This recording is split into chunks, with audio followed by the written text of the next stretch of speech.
चलिए दोस्तों, आज की वीडियो में लोग बात करेंगे आणविक चालकता के बारे में। ठीक है, ये बहुत इंपॉर्टेंट पॉइंट है दोस्तों, बहुत इंपॉर्टेंट टॉपिक है आणविक चालकता।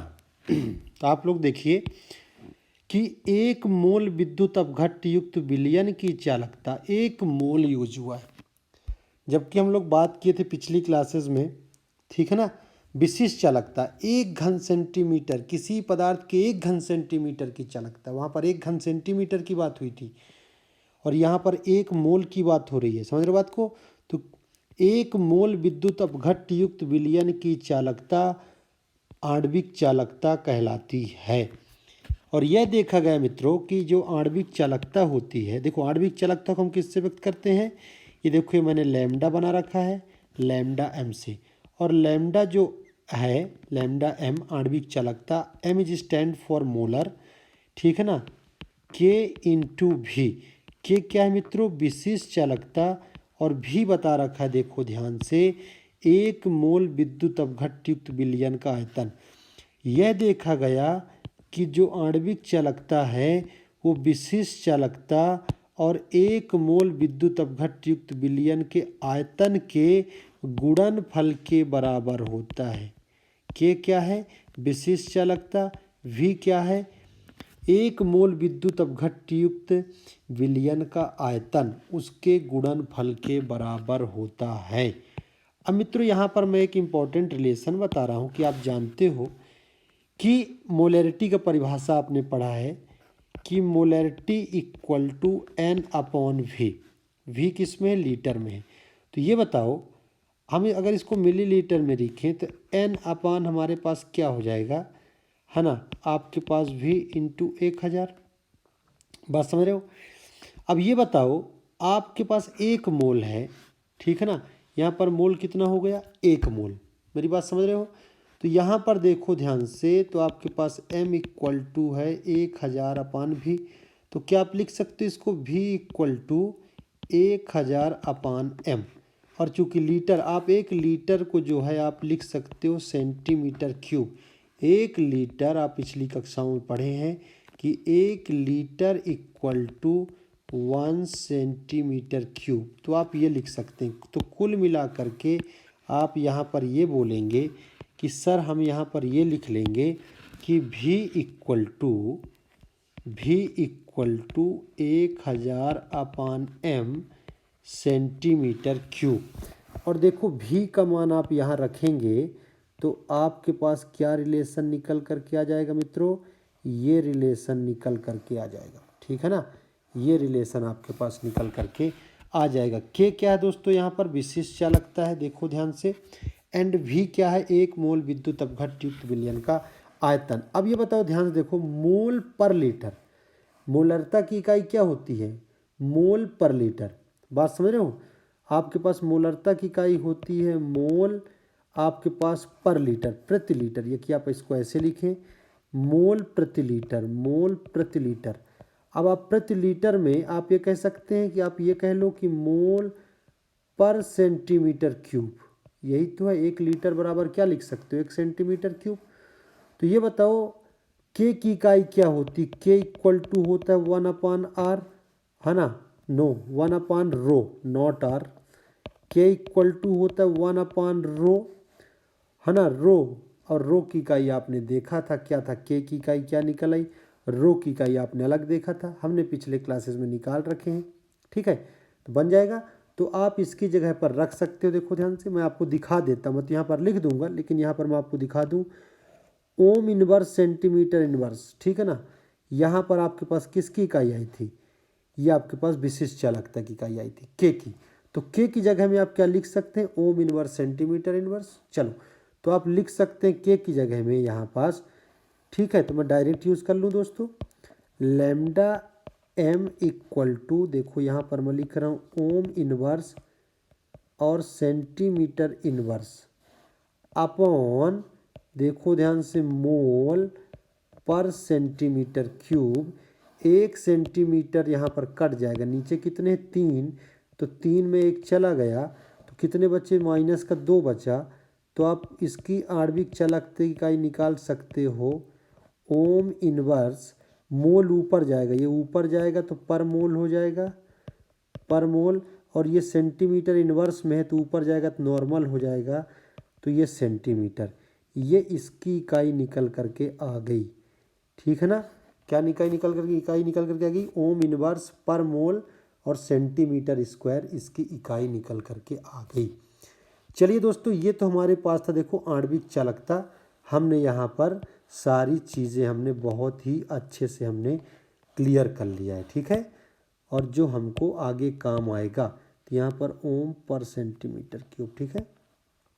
चलिए भाई, तो यहाँ पर बन जाएगा ना। तो ये हमारे पास क्या था बताओ जल्दी से, यहाँ पर था सेंटीमीटर क्यूब। हाँ भाई, हम लोग आगे बढ़े। अब हम क्या करते हैं, हम यहाँ पर न्यूमेरिकल लगाएंगे, हम यहाँ पर लगाएंगे न्यूमेरिकल। चलो, तो ये हमारे पास पेज है दोस्तों, और इस पेज में न्यूमेरिकल, उसका आंसर भी आपको दिया हुआ है। ये मैं आपके सहूलियत के लिए आप लोगों की किताब से ही ले रखा है। देखो, किसी विद्युत अपघट्य के विलयन को ध्यान से देखो, किसी सेल में रखने पर प्रतिरोध, प्रतिरोध बोले तो मित्रों आर, आर कितना दे रखा है, आर देखो ध्यान से, आर दे रखा है यहाँ पास, आर इक्वल टू 100 ओम। कितना दे रखा है, आर इक्वल टू 100 ओम दे रखा है।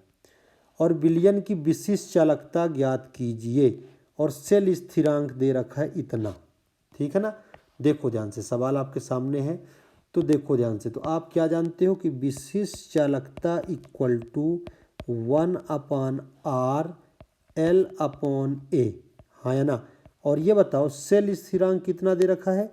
देखो, क्या तुम लोग जानते हो दोस्तों कि हम L/A को सेल स्थिरांक कहते हैं, और जिसे हम G से व्यक्त करते हैं। तो ये बताओ kappa equal to 1/r, and यहाँ पर हम G लिख सकते हैं। कप्पा निकालना है, 1/r बोले तो 1/100, r इक्वल टू कितना दे रखा है, r इक्वल टू दे रखा है 100 ओम, क्लियर।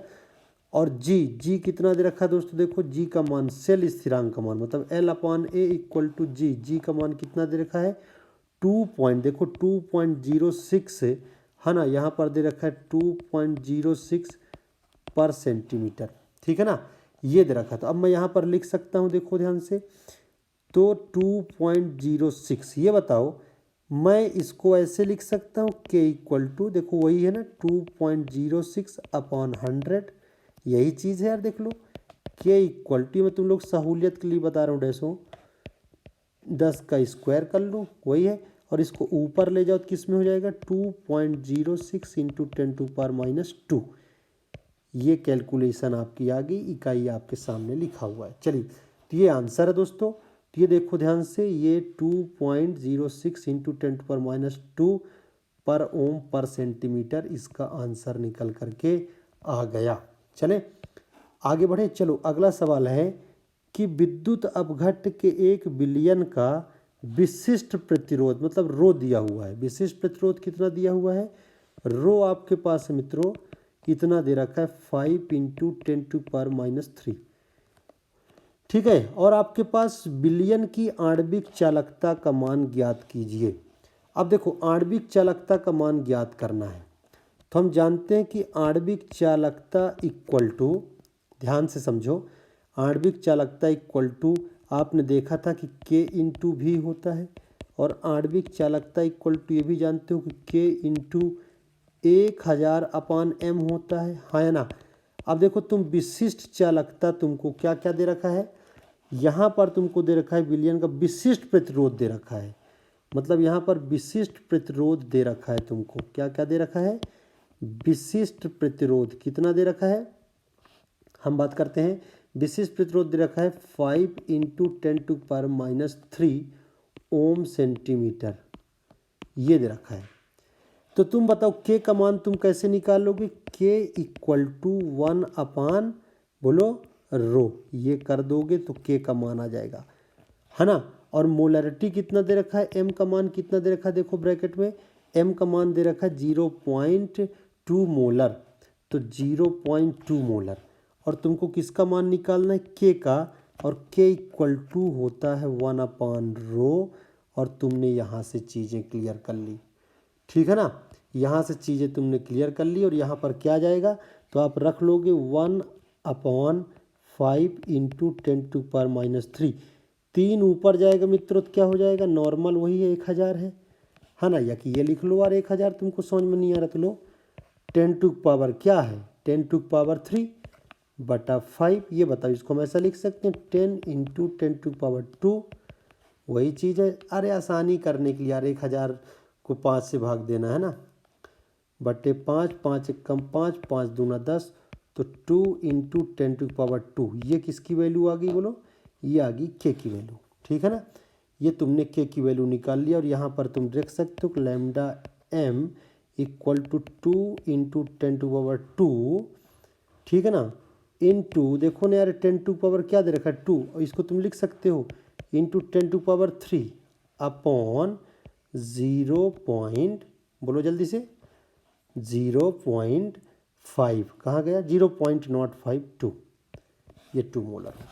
क्या अब इसको सॉल्व कर लोगे यार, देखो ना तुम इसको लिख सकते हो ऐसा लैम्डा इक्वल टू 2 इंटू इनको तुम घाते जुड़ जाएगी 10⁵ अपॉन 0.2, है ना। अब इसको तो यार तुम लोग सॉल्व कर सकते हो मेरे भाई यार, है ना, कर लोगे सॉल्व, बन जाएगा जल्दी से। चलो तो ये आंसर देखो, आंसर लिखा हुआ है, तुम लोग अब इसको जोड़ घटाना गुणा भाग मेरे से तो ना करवाओ यार, ठीक है ना, बन जाएगा तुम लोगों से। ये देखो आप चीज़ें कर लोगे, ठीक है, उसको अपने तरीके से आप कर लेना। ये तमाम चीज़ें आंसर ये आपके सामने दे रखा है, ठीक है। अब हम अगला बात करते हैं, ठीक है, ऐसा मत कहना सर ने लगवाया नहीं, ये आप कैलकुलेशन कर सकते हैं आगे, बिल्कुल आसान है, इसलिए मैंने वहीं पर रोक दिया। अब मैं आपको बताऊं कि आपके पास अगला देखो ध्यान से क्या दे रखा है, एक विद्युत अपघट्ट के 10 मोलर विलयन का प्रतिरोध, है ना, कितना दे रखा है 45 ओम है। सेल के इलेक्ट्रोड देखो ध्यान से, लंबाई दे रखा है, दूरी पर है 2.2 सेंटीमीटर दूरी पर है, और उनका क्षेत्रफल देखो L इक्वल टू कितना दे रखा है 2.2 सेंटीमीटर, और ए कितना दे रखा है दोस्तों 3.8 सेंटीमीटर स्क्वायर। विलयन की आणविक चालकता ज्ञात कीजिए, ठीक है ना। अब देखो फिर से के का मान निकालोगे, के का मान निकालोगे, सबसे पहले मान क्या दे रखा है तुमको वही निकालना, फिर से के इक्वल टू, है ना, 1/r, और आपके पास L/a, और तुम फिर वो के का मान उठा के लैम्डा एम इक्वल टू के इंटू 1000/m यहाँ पास ला के पटक दोगे तो तुमको यहाँ पर देखो ये चीज़ें के का मान, तो हमको 2 इक्वेशन यूज़ हुआ, एक तो पहला नंबर ये और दूसरा नंबर ये। तो देखो के का मान तुमको सबसे पहले निकालना है, मोलैरिटी दे रखा है यहाँ पर, मोलैरिटी कितना दिया है 10 मोलर, है ना, और के का मान, के देखो कैसे निकालोगे ओम, आर का मान चाहिए, आर कितना दे रखा है देखो, आर का मान दे रखा है 45 ओम, मैं वैल्यू रखूँगा अब तुम सॉल्व कर लेना, तो 1/45, और बोलो ध्यान से एल कितना दे रखा है मित्रों, लंबाई कितना दे रखा है ना, चालक कलम 1/, में यहाँ पर 45 लिख रहा हूँ गुणे, ठीक है, कितना दे रखा है 2.2/3.8, ठीक है ना, तो 2.2/3.8, अरे यार ये सॉल्व कर लोगे, अब ये वैल्यू कितनी आएगी, आ जाओ यूज़ कर लेते हैं, है ना, ठीक है। ये देखो ध्यान से ये वैल्यू उसने रख दिया इकट्ठा, ये अब यहाँ पर आप देखो के का मान यहाँ से निकाल लिया, ठीक है ना, और के का मान आप यहाँ पर यूज़ करके पूरा रख दोगे और सॉल्व कर लोगे। अरे हाँ ना, ये तो आप अलग अलग निकाल लो ना भाई, आप के का मान निकाल लो यहाँ से, ना हो तो चलो कर ही लेते हैं लो, ठीक है ना। ये देखो ध्यान से 1/r है, हाँ भाई ये चीज़ें हैं, तो 2.2, ठीक है ना, ये कितना होगा 45 इंटू 3.8, ये तुम कर लेना है, मेरे से यूज़ मत करवाओ, चलो रहने दो, यहाँ पर कैलकुलेटर भी काम नहीं कर रहा है। इसको देखो ध्यान से, चलो तुम लोग इसको यूज़ कर लेना है, ये बन जाएगा, कैलकुलेटर यूज़ करके तुम वैल्यू यहाँ पर रख लेना। अब हम लोग यूज़ करते हैं दोस्तों, हम आगे की चीज़ें यूज़ करते हैं, ठीक है, ये यूज़ कर लेना कैलकुलेटर, मेन चीज़ होता है मान रखना, जो मैंने आपको बता दिया। अब हम लोग आगे बढ़ते हैं, देखो ध्यान से, हमारे पास देखो ये सवाल है मैंने आपको करा दिया, और देखो विद्युत अपघटनी चालकता को प्रभावित करने वाले कारक, कौन कौन से कारक हैं जो विद्युत अपघटनी चालकता को प्रभावित करते हैं? बड़ा इंपॉर्टेंट पॉइंट है और ये पूछा जाता है।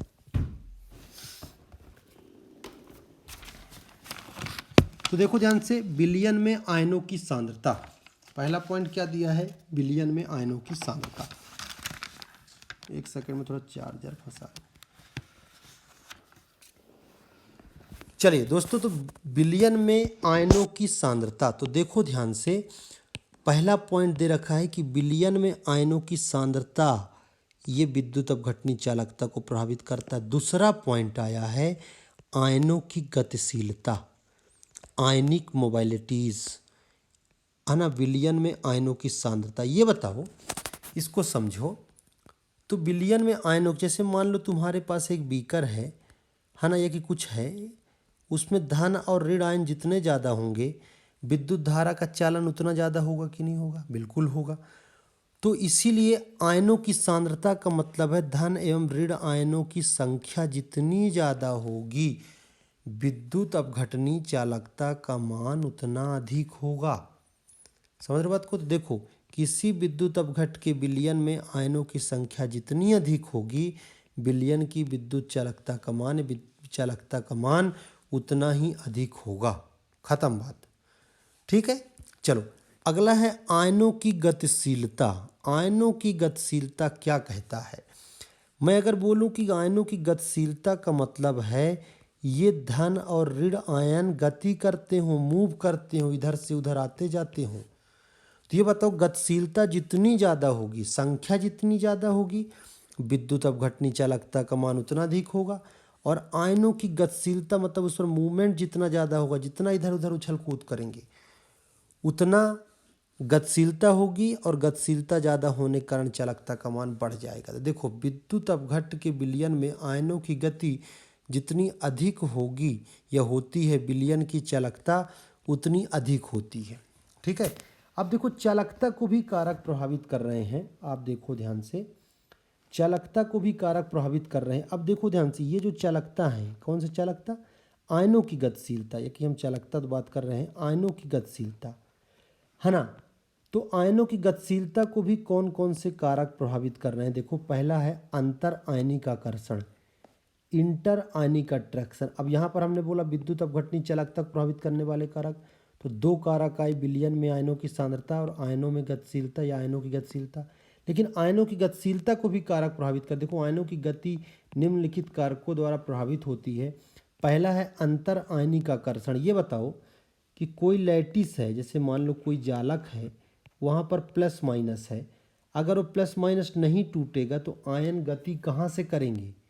इसीलिए क्या होना चाहिए? उनके बीच, प्लस और माइनस के बीच आकर्षण जितना कम होगा, इनके मध्य क्या मित्रों, आकर्षण जितना कम होगा आयनों की गतिशीलता उतनी अधिक होगी। देखो ना, अंतर आयनिक आकर्षण, इस प्रकार के आकर्षण किस में होता है? विद्युत अपघट में ही पाया जाएगा। तो साफ साफ पॉइंट लिखना है कि विपरीत आवेश वाले आयनों के मध्य, देखो दुनिया, कुल मिला के देखो पॉइंट मैंने बना रखा, मैं इसको दूसरे कलर से मार्क कर रहा हूँ।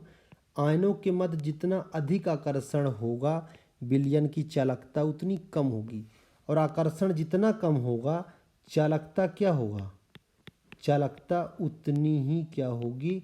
अधिक होगी। तो जितनी कम आकर्षण उतना अधिक चालकता, और ज़्यादा आकर्षण तो ये प्लस माइनस टूटेंगे नहीं, इसलिए दौड़ धूप नहीं कर पाएंगे। तो पहला पॉइंट क्या था?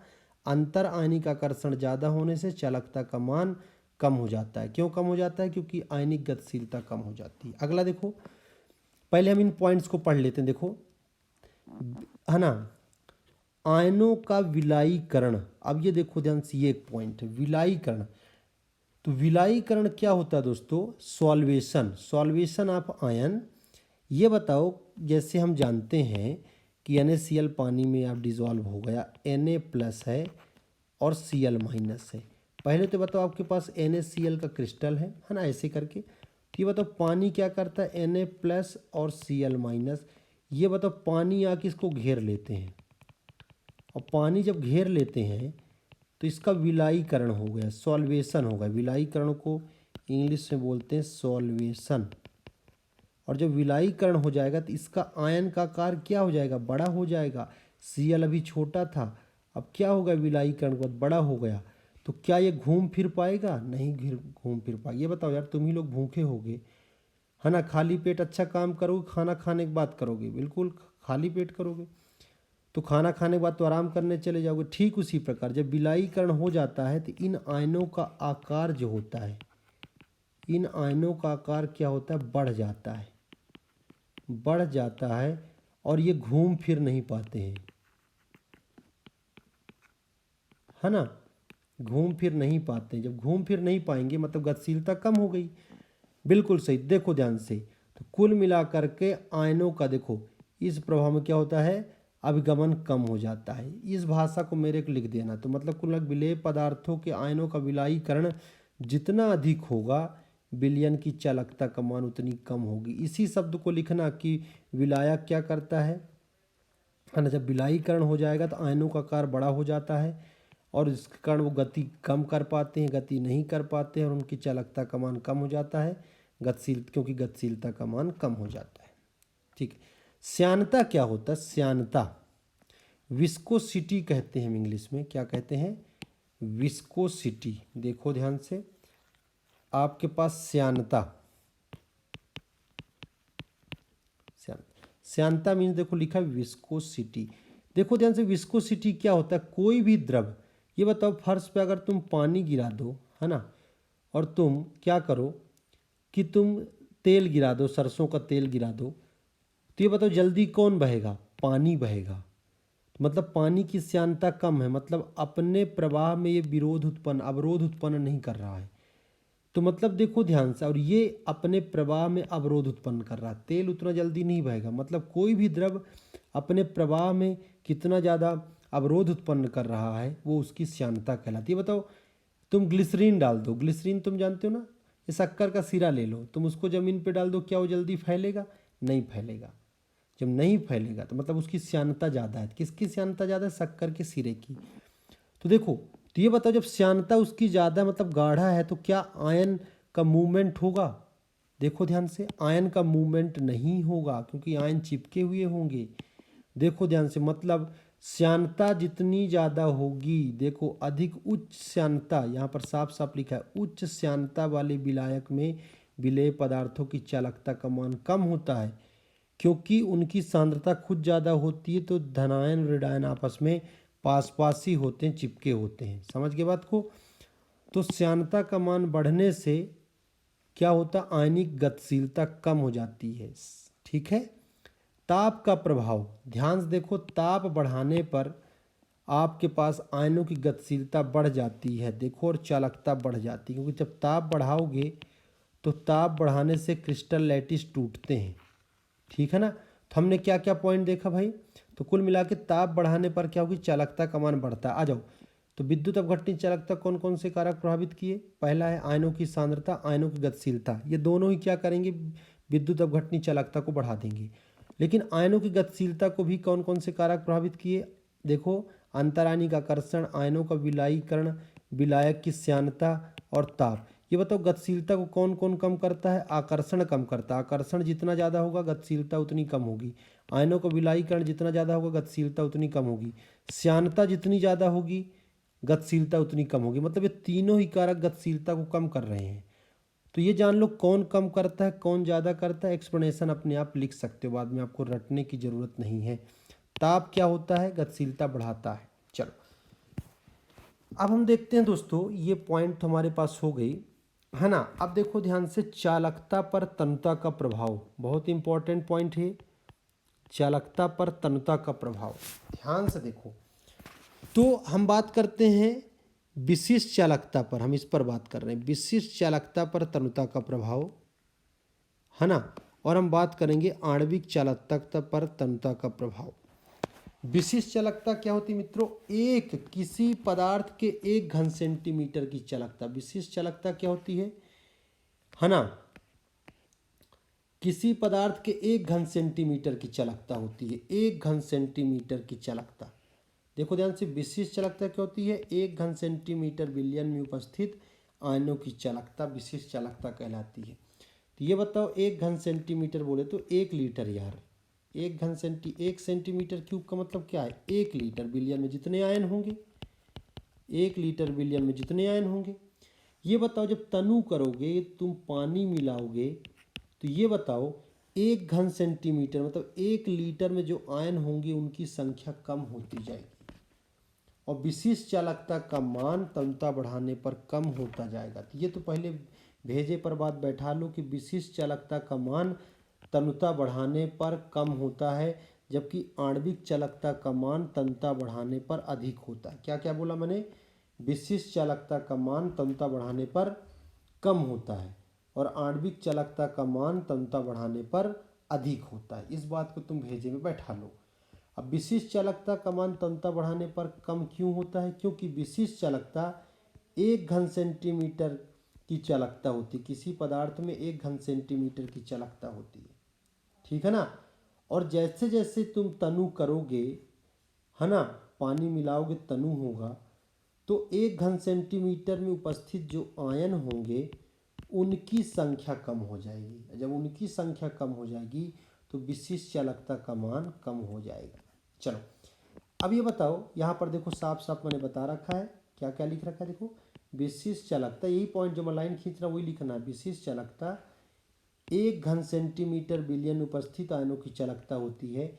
जैसे जैसे घोल तनु किया जाता है उसी के अनुसार विद्युत धारा ले जाने वाले आयनों की संख्या प्रति घन मीटर, या हम बात कर रहे हैं प्रति घन मीटर, हटा दो तुम, हम इसको पढ़ ही नहीं रहे हैं, प्रति घन सेंटीमीटर कम हो जाती है। यही ने बोला, क्योंकि प्रत्येक घन सेंटीमीटर में उपस्थित आयनों की संख्या वो कम हो जाएगी, उसमें जो आयन होंगे उनकी संख्या कम हो जाएगी। यही कारण है कि तनुता बढ़ाने के साथ विशिष्ट चालकता का मान कम हो जाता है। हाँ भाई फिर से सुन लो, विशिष्ट चालकता 1 घन सेंटीमीटर आयनों की चालकता होती है ना। अब चूंकि 1 घन सेंटीमीटर में जो आयन होंगे तनुता बढ़ाने पर कम हो जाएंगे, इसीलिए विशिष्ट चालकता का मान कम हो जाता है, बात खत्म। आणविक चालकता क्या होता है, चूंकि आणविक चालकता तुमने देखा कि 1 मोल विद्युत अपघट्ट युक्त विलयन की चालकता होती है। आणविक चालकता K इंटू आपने देखा था 1000/m। अब देखो क्या होता है, तुम जानते हो मोलरिटी इक्वल टू क्या होता है, N/V, और ये लीटर में। अगर तुम इसको घोल तनु करोगे तो ये बताओ मोल की संख्या में परिवर्तन नहीं होगा, मोल उतने होंगे। जैसे मैं बोलूँ कि अगर 100 लीटर में 5 मोल है, क्या बोल रहा हूँ कि आप सिंपल भाषा में समझो कि 1 लीटर में 5 मोल है और तुम बढ़ाते जाओगे 2 लीटर कर दोगे तब भी उसमें 5 मोल ही रहेंगे, मोल की संख्या में परिवर्तन नहीं होगा। ये बढ़ेगा, ये कांस्टेंट रहेगा, मोल परिवर्तित नहीं होगा, कांस्टेंट ही होगा ये, है ना। तो मोल स्थित रहेगा, नियत रहेगा। तो इसीलिए देखो ध्यान से क्या होता है कि पहले तुम लोग समझो कि आणविक चालकता 1 मोल विद्युत अपघट्ट युक्त विलयन की चालकता होती है, इसका मान तनुकरण पर अधिक होता है। अब देखो ध्यान से, कुल मिला के आणविक चालकता का मान तनुता पर बढ़ाने पर वृद्धि होती है, ये बात तुम लोग लिख लो। और अलग अलग वृद्धि होती है, देखो आणविक चालकता में तनुकरण पर वृद्धि प्रबल तथा दुर्बल विद्युत अपघट्ट विलयन में भिन्न भिन्न गति से होता है ना। तो आणविक चालकता का मान तनुता बढ़ाने पर क्या होता है भाई, बढ़ता है, और विशिष्ट चालकता का मान तनुता बढ़ाने पर क्या होता है, घटता है। ये तो बात भेजे में चलेगी। अब हम बात करते हैं, देखो ये मैं आपके सहूलियत के लिए मैंने स्क्रीनशॉट ले रखा है और जो मैं लाइन खींच उसी को लिखना है। देखो प्रबल विद्युत अपघट्टों की आणविक चालकता में दुर्बल विद्युत अपघट्टों की अपेक्षा तनुकरण पर कम वृद्धि होती है। अरे यार ये बताओ, मैंने तुमको बताया था कि प्रबल विद्युत अपघट्ट, ये बताओ क्या होते हैं, पूर्ण रूप से आयनित होते हैं। मेरे शब्दों को लिख लेना, चूँकि प्रबल विद्युत अपघट्ट पूर्ण रूप से आयनित होते हैं, मतलब 100% आयनित होंगे। तो ये बताओ इसमें मान लो पहले यहाँ पर आयन है Na जो भी है, मैं Na+ ही नहीं लिख रहा हूँ, आप ऐसा लिख लें कि ये मेरे पास है प्रबल विद्युत अपघट्ट, आपके पास है, मान लो आपके पास धन आयन और ऋण आयन पास पास है। जैसे जैसे आपने घोल को तनु किया तो देखो, तो चूंकि ये पूर्ण रूप से आयनित होते हैं, 100% आयनित होते हैं, इसलिए जब आप तनु बढ़ाओगे, तनुता बढ़ाओगे तो आयनों की संख्या दूर हो जाएगी और इनकी क्या बढ़ जाएगी, इनकी गतिशीलता बढ़ जाएगी। गतिशीलता क्या हो जाएगी, बढ़ जाएगी। और आणविक चालकता का मान क्या होगा, बढ़ जाएगा। आणविक चालकता का मान क्या होगा, बढ़ जाएगा। लेकिन मित्रों ये बताओ, दुर्बल विद्युत अपघट्ट, मान लो दुर्बल विद्युत अपघट्ट है, तो क्या वो 100% आयनित होते हैं, नहीं होते हैं। तो जैसे जैसे आप घोल को क्या करोगे, तनु करोगे, जब घोल को क्या करो, तनु करोगे, तो पहले दुर्बल विद्युत अपघट्ट क्या होगा, टूटेगा। दुर्बल विद्युत अपघट्ट का क्या होगा, दुर्बल विद्युत अपघट्ट का आयनन होगा। क्या होगा, दुर्बल विद्युत अपघट्ट का आयनन होगा। जब आयनन होगा पहले, फिर वो आयन क्या होंगे, जब आयनन हो जाएगा 100%, पहले मान लो 80% आयनित है या 60% आयनित है, तो पहले तो 100% आयनित होंगे तनुकरण पर, फिर बाद में जब और तनु करोगे, जब 100% आयन हो जाएंगे, जो बढ़ जाएंगे आयनों की संख्या, फिर वो दूर दूर जाएंगे।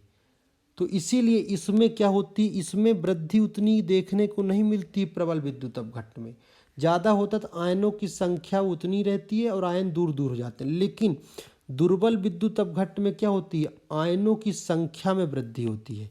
दुर्बल विद्युत अपघट्ट में क्या होती है, आयनों की संख्या में वृद्धि,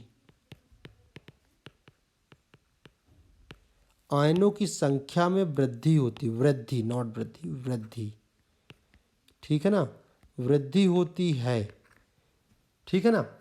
और फिर उसके बाद और तनु करोगे, जब वृद्धि हो जाएगी तो आयन दूर दूर चले जाते हैं। चलिए भाई, अब तुम लोग देखो, इसको मैंने एक्सप्लेन किया। अब यहाँ पर देखो, एक ग्राफ बना रखा है यहाँ पर, इस चीज़ को तुम लोग समझो।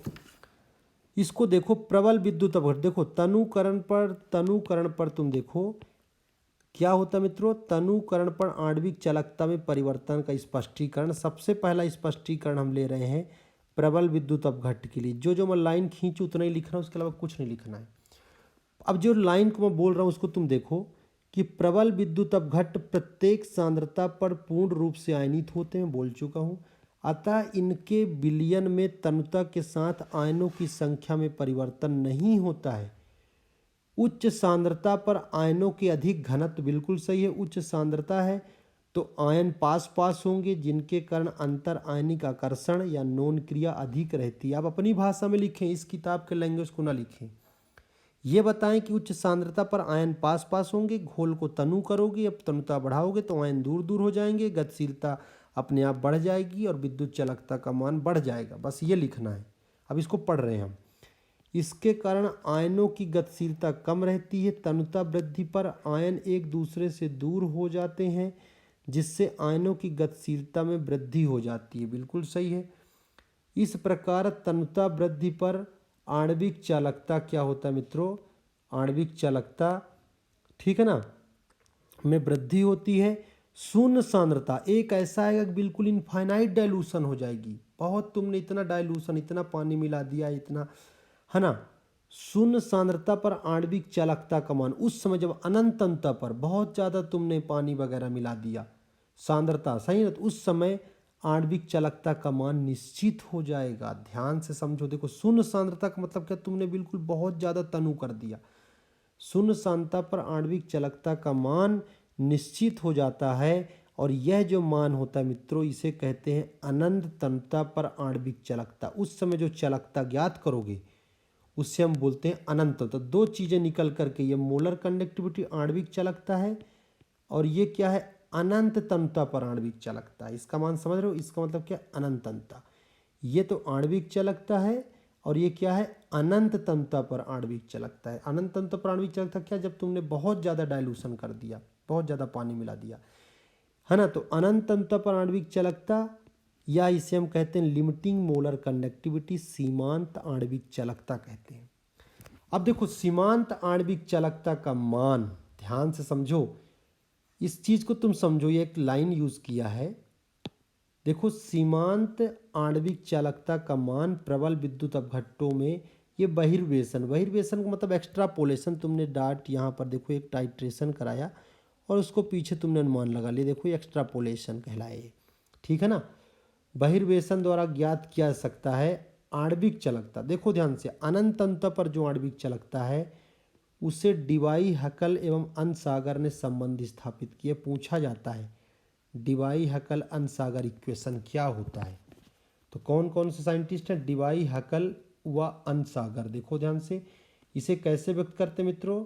Lambda M equal to lambda, ठीक है ना, इनफाइनाइट एम, ठीक है ना, ये अनंत अंतर पर आणविक चालकता है, माइनस यहाँ पर तुम ले लो, ठीक है ना, आपके पास बी और अंडर रूट सी, ठीक है, ये चीज़ें ले रखा है। अब तुम देखो ध्यान से, दिया हुआ है लैम्डा एम क्या है? दी हुई सांद्रता पर आणविक चालकता।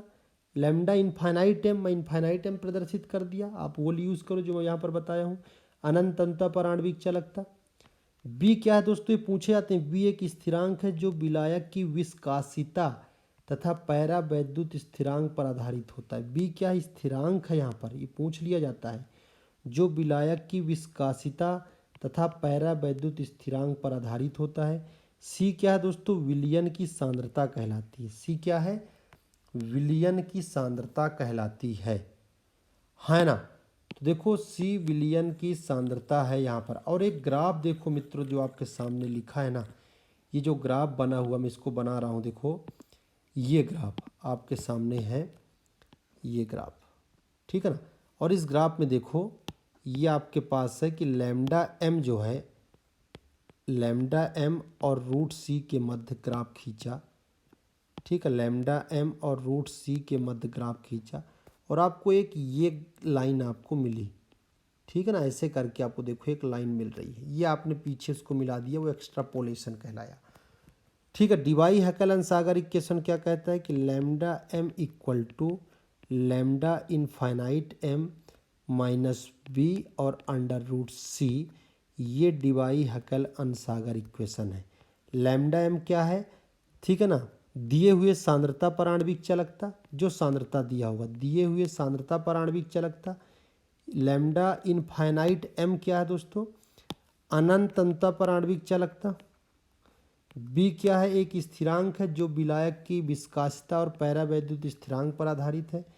और सी क्या है मित्रों? सांद्रता है, ठीक है ना। देखो इसके द्वारा ये प्रबल विद्युत अपघट्ट के लिए है। और आप प्रबल विद्युत अपघट्ट का एग्जाम्पल जानते हो कि नहीं जानते हो? यस जानते हो, प्रबल विद्युत अपघट्ट, ये है प्रबल विद्युत अपघट्ट। अब ये बताओ, तो तुमने देखा लैम्डा एम दिए हुई सांद्रता पर आणविक चालकता और ये सांद्रता के मध्य ग्राफ खींचा। इंपॉर्टेंट है, बड़े बड़े एग्जामों में, आगे कंपटीशन एग्जाम में पूछा जाता है और तुम स्कूल में तो बता ही सकते हो। किसके किसके बीच ग्राफ खींच रहा? देखो प्रबल विद्युत अपघट्ट के लिए लैम्डा एम दिए हुए सांद्रता पर आणविक चालकता और रूट सी के मध्य परिवर्तन, यहाँ पर ये दिखा गया। तो आप इस ग्राफ को ही बनाओगे। तो देखो बस कुछ नहीं, अगर ये बताओ, अगर मैं यहाँ पर सांद्रता शून्य कर लूँ, देखो ध्यान से, शून्य सांद्रता, अनंत अंतर पर आणविक चालकता, है ना, शून्य सांद्रता, सांद्रता क्या कर लो? कंसंट्रेशन शून्य कर दो, बिल्कुल बहुत ज़्यादा डाइल्यूट कर दिया आपने। तो जब शून्य करोगे तो ये पूरा मान शून्य हो जाएगा भाई, जीरो। और लैम्डा एम बिकम, है ना, किसके द्वारा? आप लैम्डा ऐसे बना लो, है ना, मैं ऐसे बना लेता हूँ, लो, आपके पास लैम्डा एम किसके बराबर हो जाएगा? लैम्डा इनफाइनाइट एम के, शून्य सांद्रता पर। बिल्कुल सही। देखो जब सांद्रता शून्य हो जाती है। चलिए, तो दोस्तों ये तो था प्रबल विद्युत अपघट्ट के लिए ये कैसे क्या, तो क्या लिखना है इसमें? प्रबल विद्युत अपघट्ट पूर्ण रूप से आयनित होते हैं।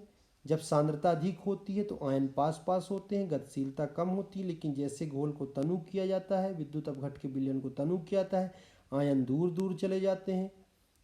दूर दूर चले जाने से गतिशीलता बढ़ जाती है, इसीलिए आणविक चालकता का मान बढ़ जाता है, ठीक है ना।